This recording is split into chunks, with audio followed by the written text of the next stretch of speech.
End of chapter 15. Chapter 16, Lamahood.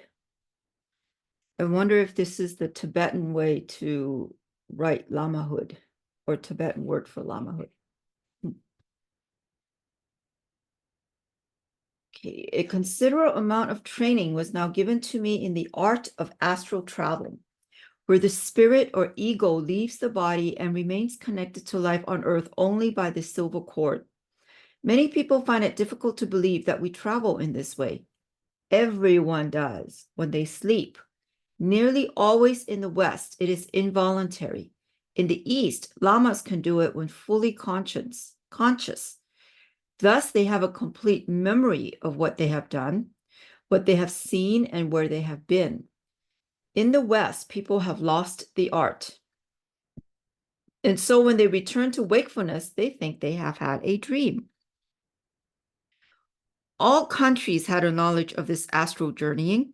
In England, it is alleged that witches can fly. Broomsticks are not necessary, except as a means of rationalizing what people do not want to believe. In the USA, the spirits of the red men are said to fly. In all countries, everywhere, there is a buried knowledge of such things. I was taught to do it, so can anyone be. Telepathy is another art which is easy to master, and not if it is going to be used as a stage turn. Fortunately, this art is now gaining some recognition. Hypnotism is yet another art of the East. I have carried out major operations on hypnotized patients, such as leg amputations, and those of an equally serious nature. The patient feels nothing, suffers nothing, and awakens in better condition through not having to also suffer the effects of the orthodox anesthetics. Now, so I am told, hypnotism is being used in a limited extent in England. Invisibility is another matter. It is a very good thing that invisibility is beyond more than the very, very few. The principle is easy. The practice is difficult. Think of what attracts you: a noise, a quick movement, or a flashing color. Noises and quick actions arouse people. Noises and quick actions rouse people, make them notice one. An immobile person is not as easily seen, nor is a familiar type or class of person. The man who brings the mail, often people will say that no one has been here, no one at all, yet their mail will have been brought. How? By an invisible man? Or one who is such a familiar sight that he is not seen or perceived? A policeman is always seen as nearly everyone as it has a guilty conscience. To attain a state of invisibility, one must suspend action and also suspend one's brain waves. If the physical brain is allowed to function, think, any other person nearby becomes telepathically aware, sees, and so the state of invisibility is lost. There are men in Tibet who can become invisible at will, but they're able to shield their brainwaves. It is perhaps fortunate that they are so few in number.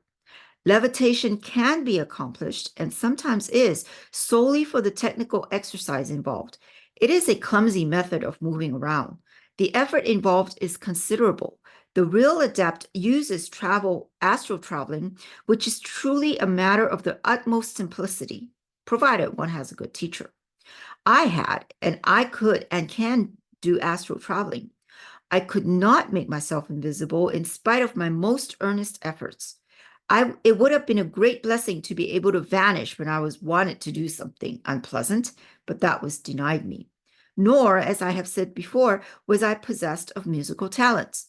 My singing voice brought down the wrath of the mother of the music master, but that wrath was as naught to the commotion I caused when I tried to play the cymbals, thinking that anyone could use those things, and quite accidentally caught a poor, unfortunate monk on each side of his head. I was advised, unkindly, to stick to clairvoyance and medicine. We did much of what is termed yoga in the Western world. It is, of course, a very great science and one which can improve a human almost beyond belief.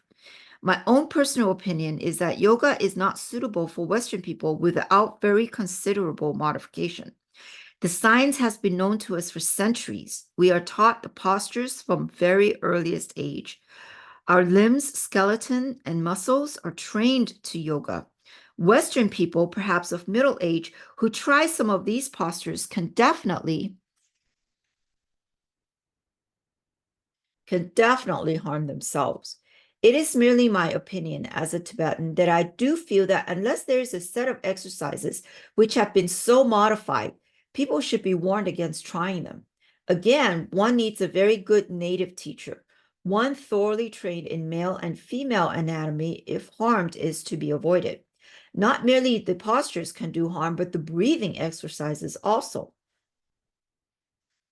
Breathing in a particular pattern is the main secret of many Tibetan phenomena.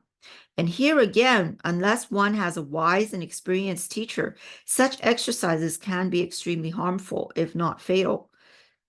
Many travelers have written of racing the racing ones, lamas who can control the weight of the body, not levitation, and race at high speed for hours and hours over ground, hardly touching the earth in passing. It takes much practice, and the racer has to be in a semi-trance state. Evening is the best time when there are stars upon which to gaze, and the terrain must be monotonous with nothing to break the semi-trance state. The man who is speeding so is in a condition similar to that of a sleepwalker. He visualizes his destination, keeps it constantly before his third eye, and unceasingly recites the appropriate mantra. Hour after hour, he will race.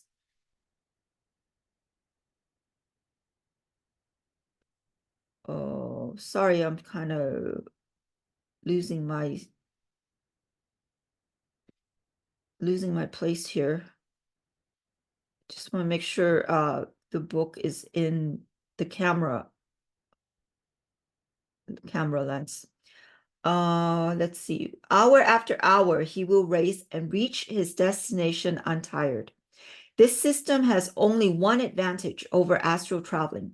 When traveling by the latter, one moves in the spirit state and so cannot move material objects, cannot, for example, carry one's belongings.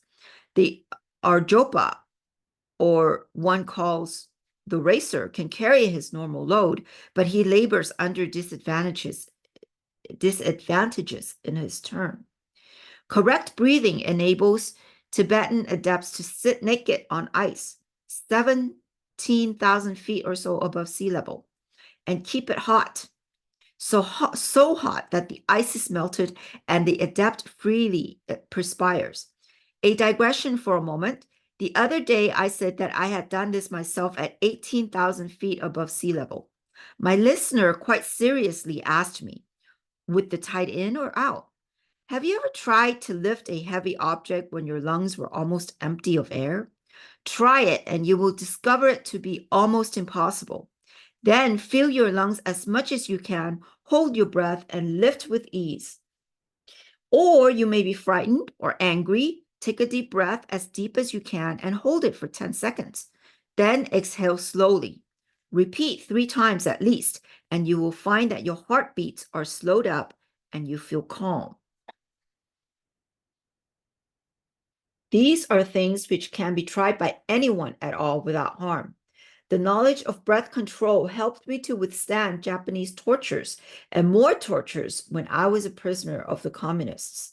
The Japanese at their worst are gentlemen compared to the communists. I know both at their worst. The time had now come when I was to take the actual examination for lamahood. Before this, I had to be blessed by the Dalai Lama. Every year, he blesses every monk in Tibet individually, not in bulk, as does, for example, the Pope of Rome. The inmost touches the majority of the tassel attached to a stick. Those whom he favors and those who are of high rank, he touches on the head with one hand. The highly favored are blessed by him, placing 2 hands on the person's head. For the first time, he placed both hands on me and said in a low voice, "You are doing well, my boy. Do even better at your examination. Justify the faith we have placed in you." 3 days before my 16th birthday, I presented myself for examination together with about 14 other candidates. The examination boxes seemed to be smaller, or perhaps it was that I was bigger. When I lay on the floor with my feet against one wall, I could touch the other wall with my hands above my head, and my arms had to be bent as there was not enough room to stretch them straight. The boxes were square, and at the front of the wall was such that I could just touch the top of my outstretched hands, again with my arms above my head. The back wall was about twice my height. There was no roof, so at least we had ample hair. Sorry. Sorry about that. Maybe ample hair too. Oh, okay, here, let me take a sip of my tea here. I think I'm getting tired. Reading out loud takes a lot of energy. I have a lot of newfound appreciation for voiceover actors.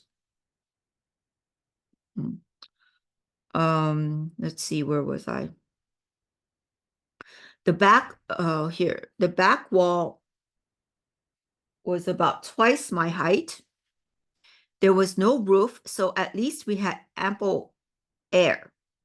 Ample air. Once again, we were searched before entering, and all we were allowed to take in were our wooden bowl, a rosary, and writing material. With the invigilators satisfied, we were led one by one to a box, told to enter, and after we had done so, the door was shut and a bar put across. Then the abbot and the head examiner came and fixed a huge seal so that the door could not be opened. A trap hatch, some 7 inches square, could be opened only from the outside. Through this, we were passed examination papers at the beginning of each day. The worked papers were collected at dusk. Sampa was passed in as well once a day. Buttered tea was different. We could have as much as we wanted by merely calling "Pocha Keshu," bring tea. As we were not allowed out for any purpose whatever, we did not drink very much. We did not drink too much. Okay, well, that answers my question about the bathroom. They don't go to the bathroom. My own stay in that box was for 10 days. I was taking the herbal examination, anatomy, a subject of which I had already very good knowledge, and divinity. Those subjects occupied me from first to last light or for 5 seemingly endless days. The 6th day brought a change and a commotion. From a nearby box came howls and screams, running footsteps and a babble of voices, clatter of a heavy wooden door being unbarred, soothing murmurs, and the screams subsided to a sobbing undertone. For one, the examination had ended. For me, the second half was about to start. An hour later, the 6 days' papers were brought. Metaphysics, yoga, 9 branches of it. And I had to pass in the whole lot. 5 branches are known very slightly to the Western world. Hatha Yoga teaches mastery over the purely physical body, or vehicle as we termed it. Kundalini Yoga gives one psychic power, clairvoyance, and similar powers. Laya Yoga teaches mastery over the mind. One of its offshoots is to remember permanently a thing once read or heard. Raja Yoga prepares one for transcendental consciousness and wisdom. Samahi Yoga leads to supreme illumination and enables one to glimpse the purpose and plan beyond life on earth. This is the branch which enables one at the instant of leaving this earth life to grasp the greater reality and abandon the round of rebirth, unless one decided to return to earth for a special purpose, such as to help others in some particular way. The other forms of yoga cannot be discussed in a book of this nature, and certainly my knowledge of the English language is inadequate to do justice to such illustrious subjects. So for another 5 days, I was busy, like a broody hen in a box. But even 10-day-long examinations have to end. And as the Lama collected the last papers on the 10th night, he was greeted with smiles of delight.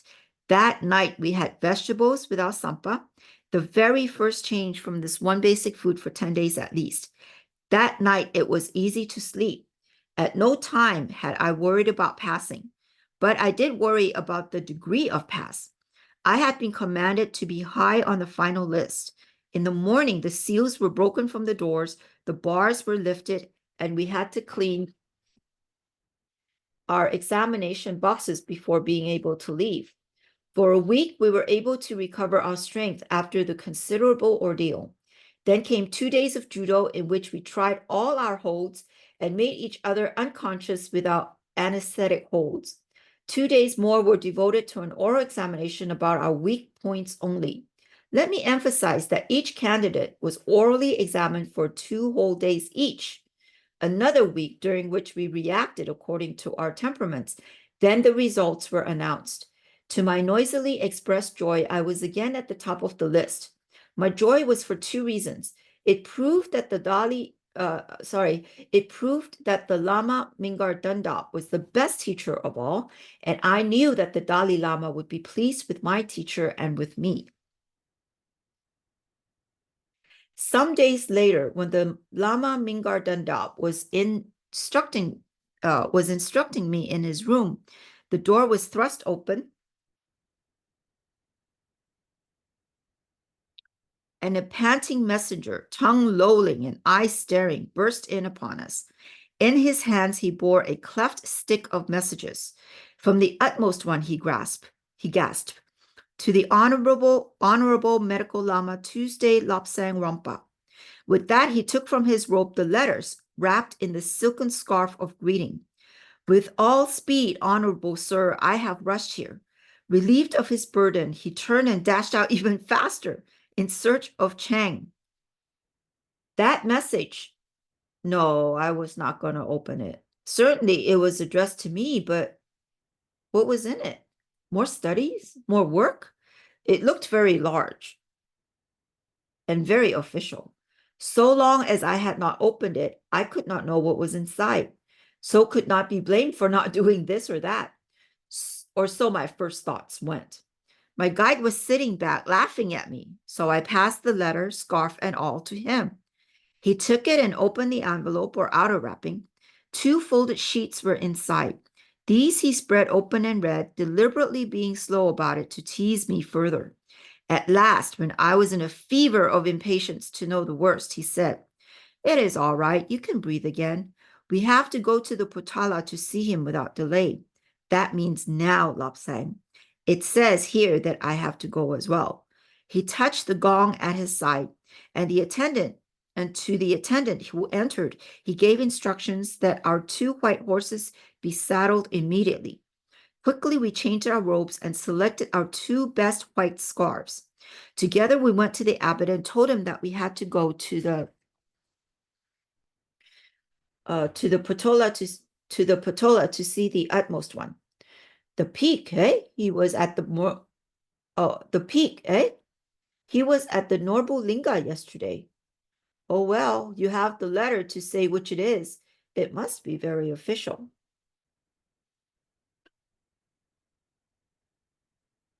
In the courtyard, monk grooms were waiting with our horses. We mounted and clattered down the mountain path. Just a little way farther on, and we had to climb up the other mountain, the Potola.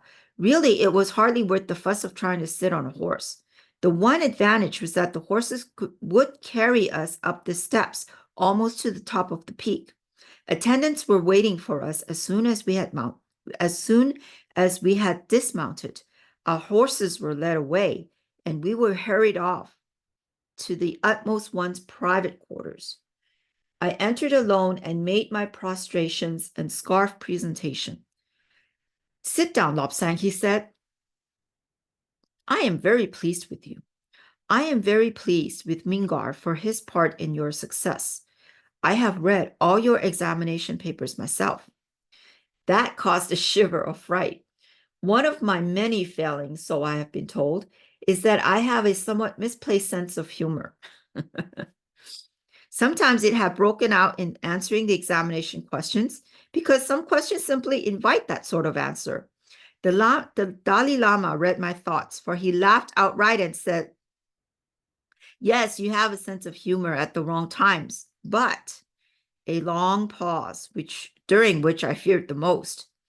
Then I enjoyed every word. For 2 hours, I was with him. During the second hour, my guide was sent for, and the inmost one gave instructions concerning my further training. I was to undergo the ceremony of the little death. I was to visit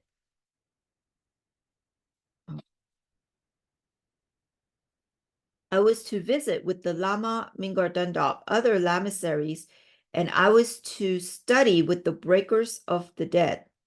As these latter were of low caste and their work of such a nature, the Dalai Lama gave me a written script in order that I could keep my own status.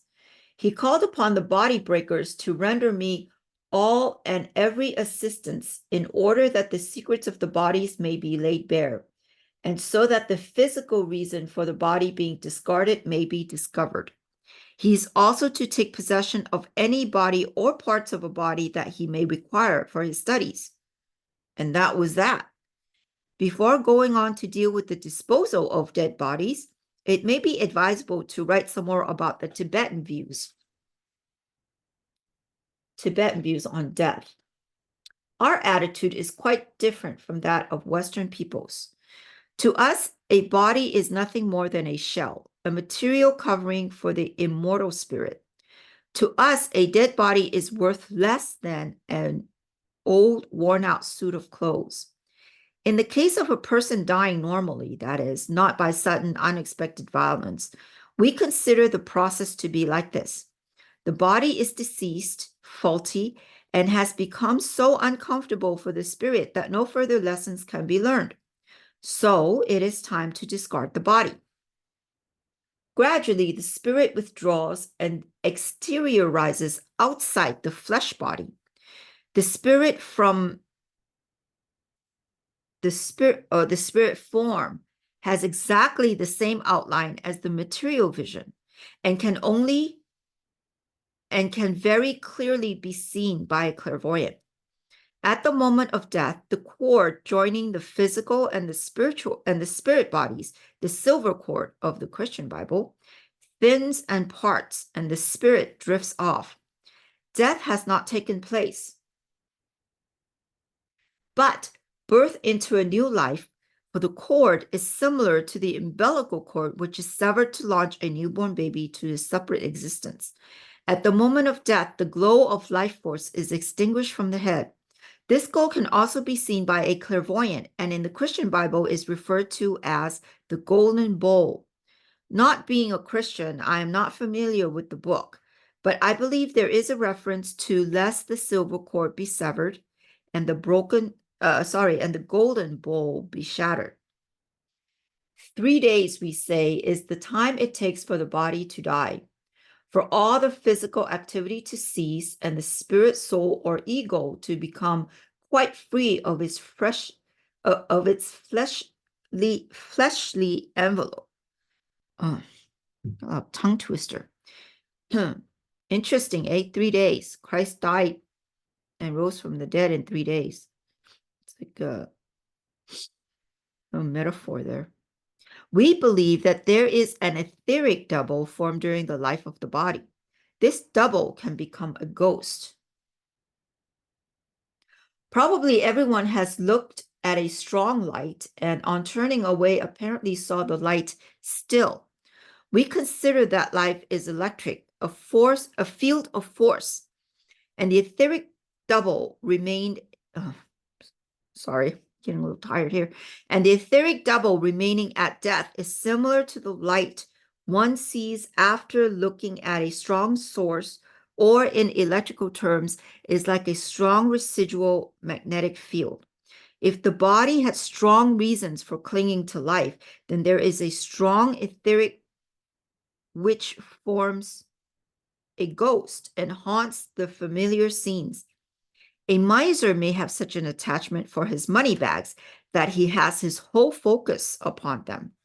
At death, probably his last thought will be of fright concerning the fate of his money. So in his dying moment, he adds to the strength of his etheric. The lucky recipient of the money bags may feel somewhat uncomfortable in the small hours of the night.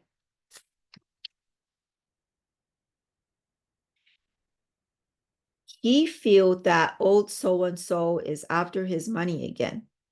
Yes, he is right. Old so-and-so's ghost is probably very cross that his spirit hands cannot get a grip on that money. It's funny. There are three basic bodies: the flesh body, in which the spirit can learn the hard lessons of life; the etheric or magnetic body, which is made by each of us by our lusts, greeds, and strong passions of various kinds. The third body is the spirit body, the immortal soul. That is our Lama's belief, and not necessarily the orthodox Buddhist belief. A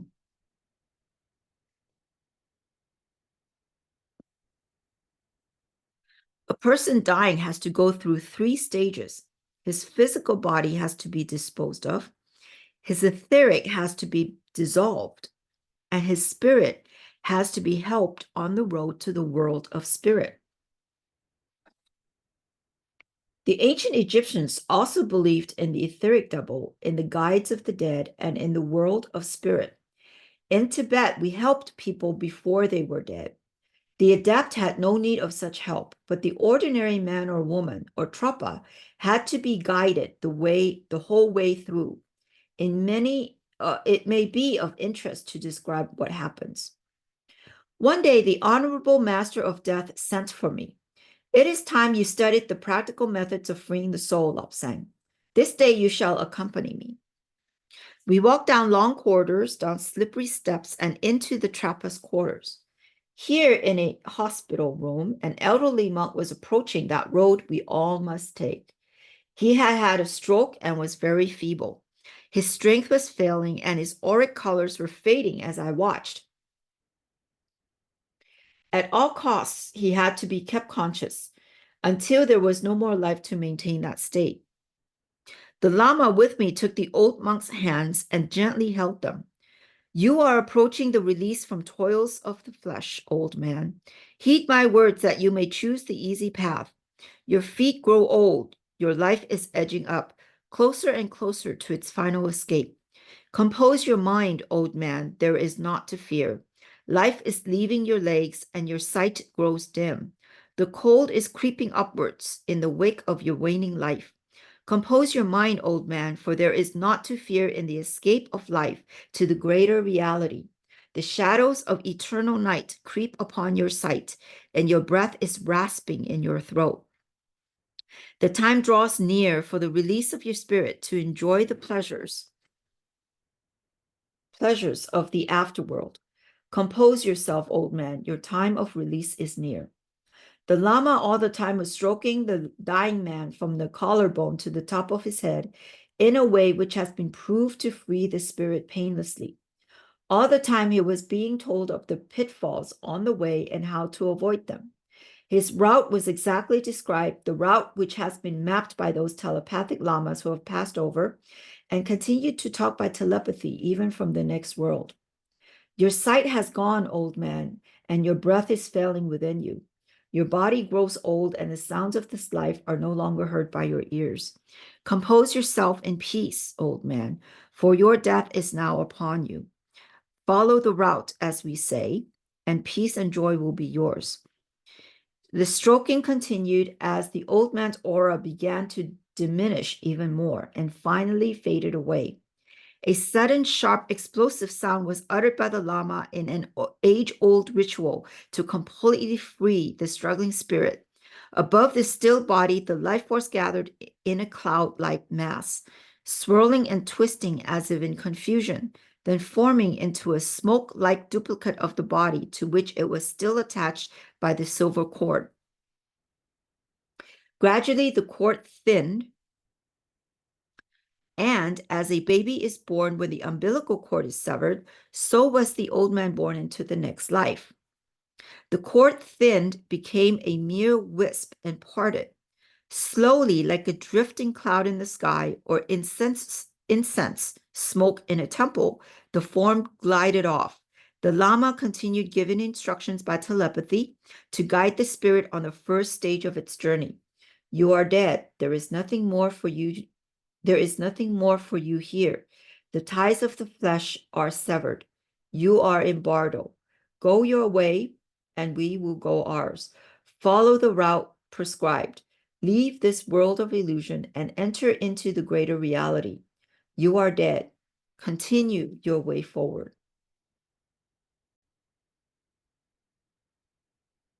The clouds of incense rolled up, soothing the troubled air with its peaceful vibrations. In the distance, drums were carrying out a rolling mutter. From some high point on the lamasery roof, a deep-toned trumpet sent its message crashing over the countryside. From the quarters outside came all the sounds of vigorous life and the swoosh of felt boots. And from somewhere, the grumbling roar of a yak. Here in this little room was silence.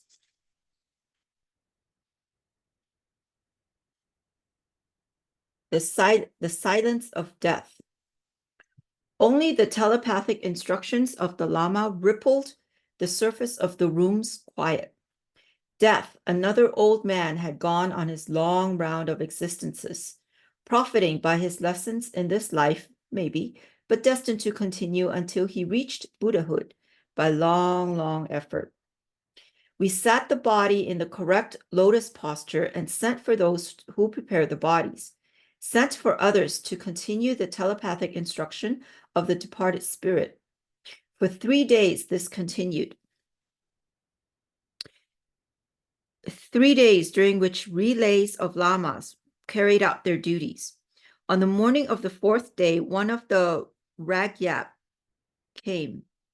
He was from the disposers of the dead colony, where the Linkar Road branches to Dekhan Zone.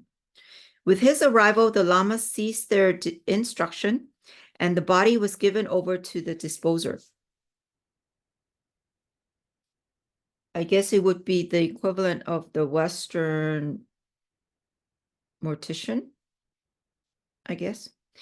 Let's see, where was I? He doubled it up on a tight circle and wrapped it in white cloth. With an easy swing, he lifted the bundle onto his shoulders and strode off. Outside, he had a yak. Without hesitation, he lashed the white mass onto the beast's back, and together they marched off. At the place of the breaking corpse carrier, at the place of the breaking, at the place of the breaking, the corpse carrier would hand his burden to the breakers of the bodies. The place was a desolate stretch of land dotted with huge boulders and containing one large level stone slab, large enough to hold the biggest body. At the 4 corners of the slab, there were holes in the stone and posts driven in. Another stone slab had holes in it to half its depth. The body would be placed upon the slab and the cloth stripped off. The arms and legs of the corpse would be tied to the 4 posts.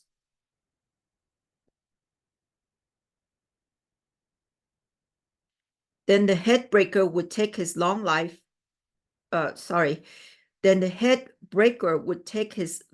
knife and slit open the body.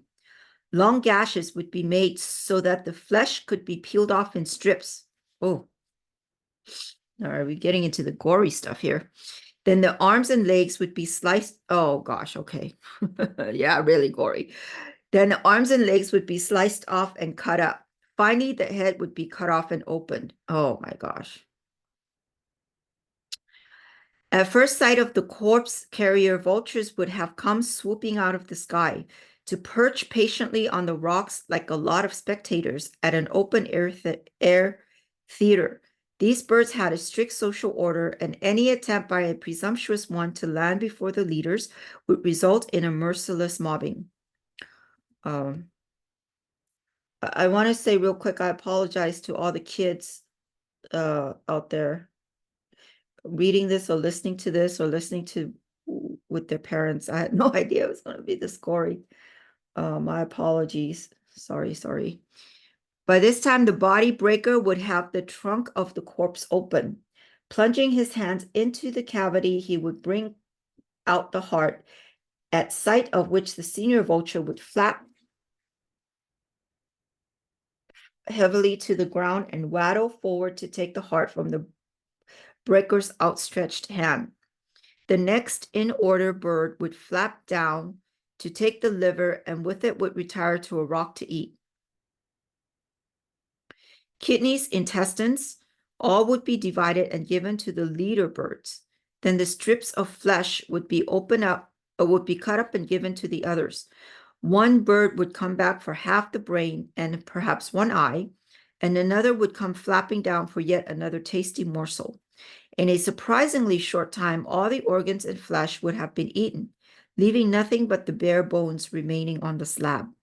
The breakers would snap these into convenient sizes.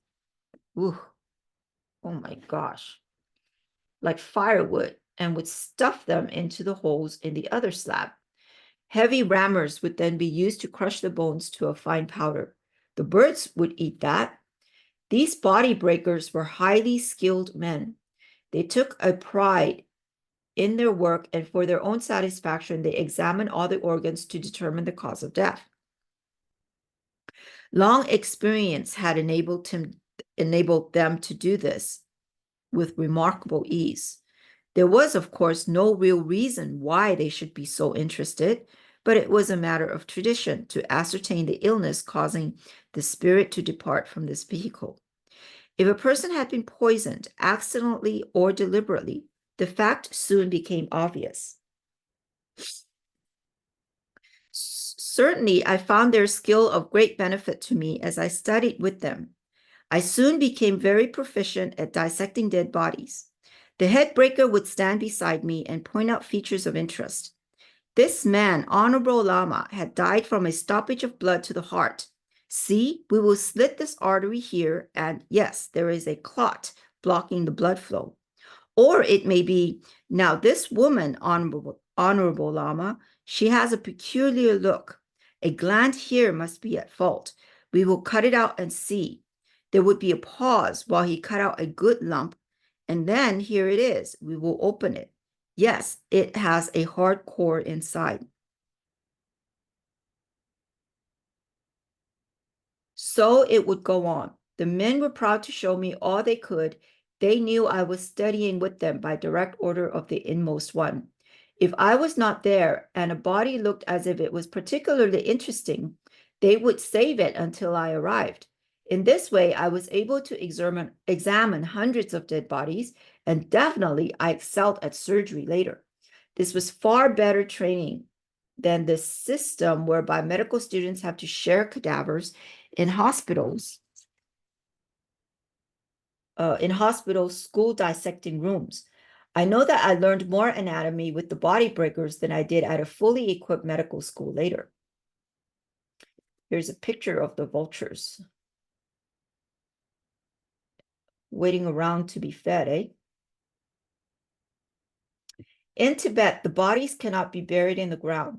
The work would be too hard because of the rocky soil and the thinness of the earth covering. Nor is cremation possible on economic grounds. Wood is scarce, and to burn a body, timber would have to be imported from India and carried to Tibet across the mountains on the backs of yaks. The cost would be fantastic.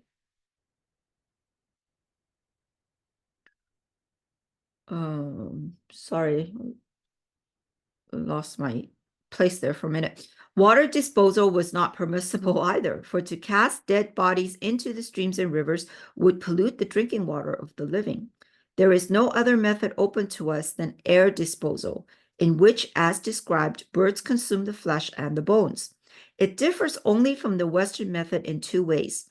Westerners bury bodies and let the worms take the place of birds. The second difference is that in the Western world, the knowledge of the cause of death is buried with the body, and no one knows if the death certificate really has stated the correct cause. Our body breakers make sure that they know what a person died of. Everyone who dies in Tibet is disposed of in this way except the highest lamas, who are previous incarnations. These are embalmed and placed in a glass-fronted box where they can be seen in a temple or embalmed and covered with gold. This latter process was most interesting. I took part in such preparations many times. Certain Americans who have read my notes on the subject cannot believe that we really used gold.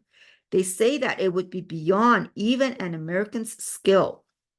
Quite, we did not mass produce things, but dealt with individual items as only the craftsman could. We in Tibet could not make a watch to sell for $1, but we can cover bodies in gold. One evening, I was called in the presence of the abbot. He said, "A previous incarnation is shortly to leave his body. Now he is at the rose fence. I want you to be there so you can observe the preserving in sacredness." So once again, I had to face the hardships of the saddle and journey to Sarah. At the lamasery, I was shown to the room of the old abbot. His auric colors were on the point of extinction, and about an hour later, he passed from the body to the spirit. Being an abbot and an erudite man, he had no need to be shown the path through the bardo, nor had we need to wait the usual 3 days, for that night only the body sat in the lotus attitude, while lamas kept their death watch. In the morning, at the first light of day, we filed in solemn procession down through the main lamasery building, into the temple and through a little used door down to secret passages below. Ahead of me, 2 lamas were carrying the body on a litter. It was still in the lotus position. From the monks behind came a deep chanting, and in the silences, the trill of a silver bell. We had our red robes, and over them our yellow stoles. On the walls, our shadows were thrown in flickering, dancing outline, exaggerated and distorted by the light of the butter lamps and flaring torches. Down we went down into secret places. At last, some 50 or 60 feet below the surface, we arrived at a sealed stone down the body, and then all departed except 3 lamas and I. Hundreds of butter lamps were lit and provided a harsh yellow glare. Now the body was stripped of its vestments and carefully washed. Through the normal body orifices and internal organs were removed and placed into jars.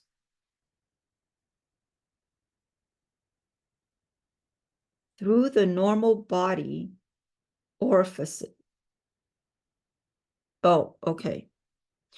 I think some of these sentences are like run-on sentences. It feels like run-on sentences.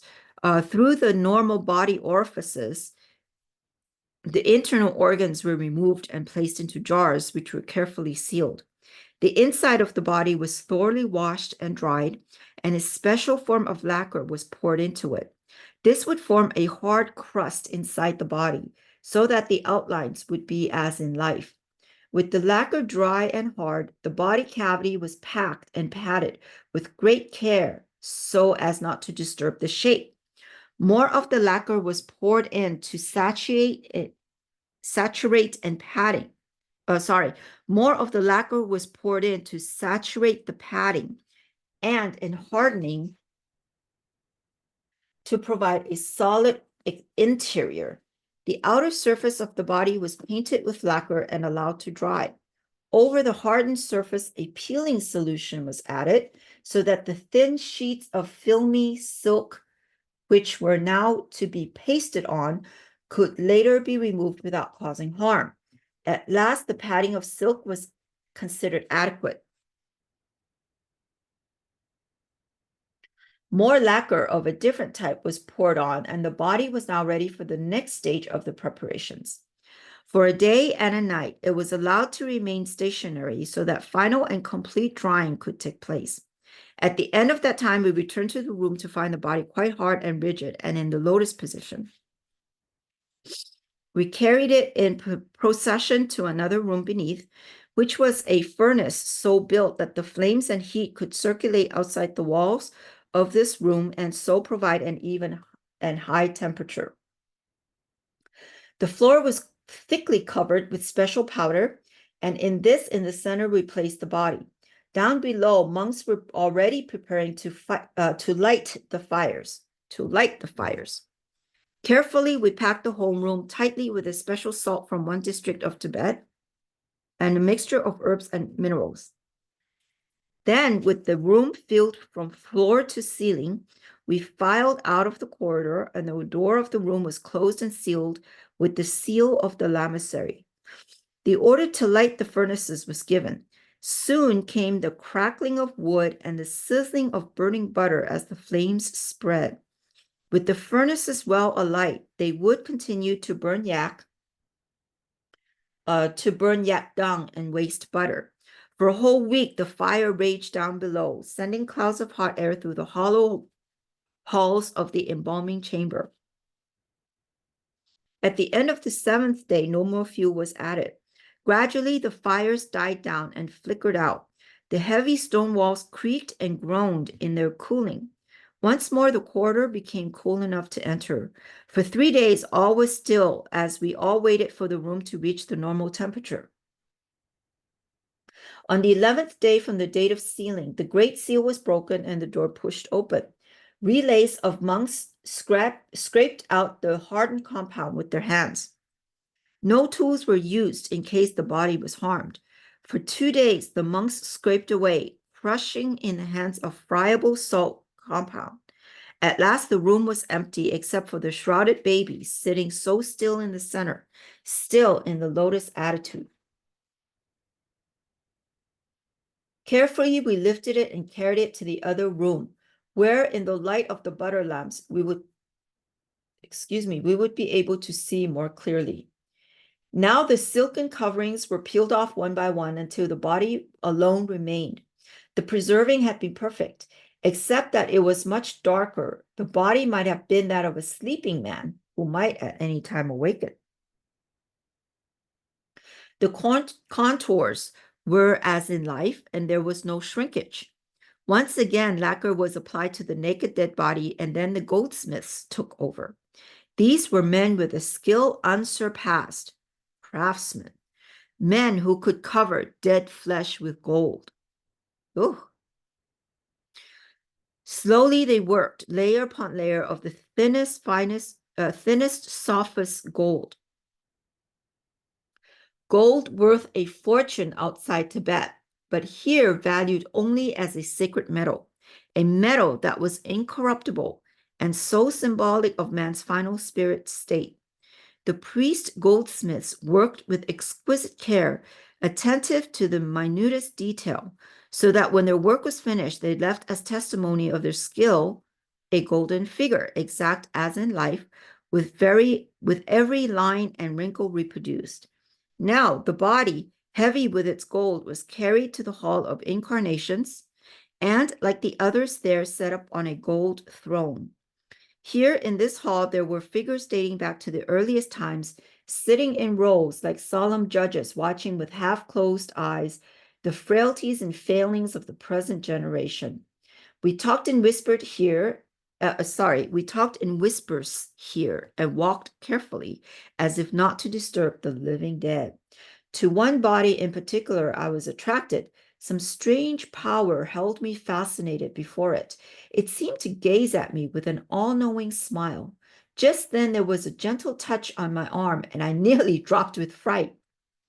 That was you, Lobsang, in your last incarnation. We thought you would recognize it.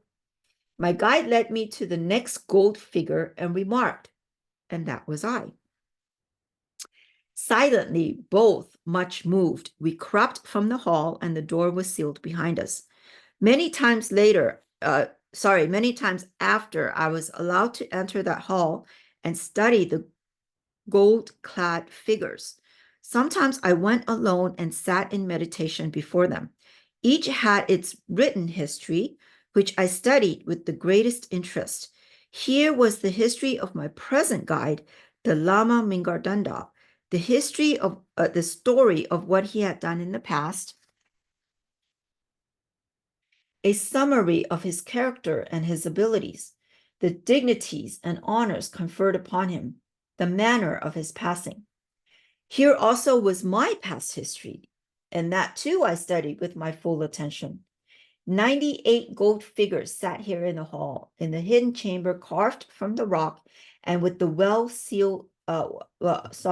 with the well-concealed door. The history of Tibet was before me, or so I thought. The earliest history was to be shown to me later. End of chapter 16. Wow, that was very interesting chapters. Well, I hope you enjoyed that. Thank you so much for reading with us, and we'll be back next week to read some more. In the meantime, I hope you guys have a good week. Happy holidays, and I'll see you next week. Okay, bye-bye now.